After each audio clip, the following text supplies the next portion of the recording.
আসসালামু আলাইকুম। আজকে আমি বানাবো পটলের খোসার ভর্তার রেসিপি। এই ভর্তা দিয়ে নিমিষে 1 প্লেট ভাত খাওয়া যাবে, এতটা টেস্টি হয় খেতে। প্রথমে আমি খোসাগুলোকে ভালোভাবে ধুয়ে নিয়েছি। এবার একটা পাতিলে সিদ্ধ করতে দিয়ে দিব। সিদ্ধ হওয়ার জন্য ঢাকনা দিয়ে ঢেকে দেব।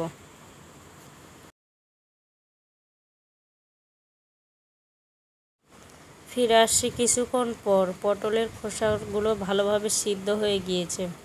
এবার নামিয়ে নিব। এবার একটা কড়াইয়ে দিয়ে দিচ্ছি পেঁয়াজ, রসুন ও কাঁচামরিচ লাল করে ভেজে নিব।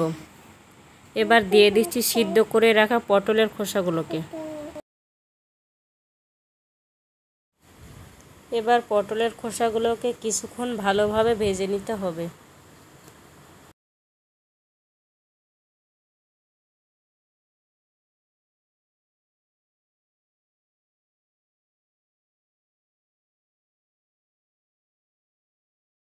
আপনারা দেখে বুঝতে পারছেন ভাজতে ভাজতে কালারটা পাল্টে গিয়েছে, পুরোপুরি ভাজানো হয়ে গিয়েছে।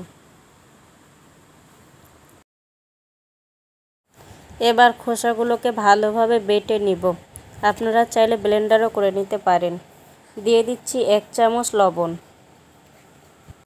আমার কাছে পাটায় বাটা খেতে অনেক বেশি ভালো লাগে।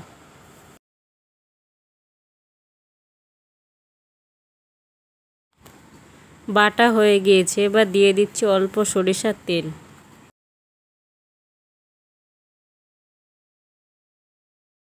আপনারা দেখে বুঝতে পারতেছেন কতটা পারফেক্ট হয়েছে পটলের খোসার ভর্তাগুলো।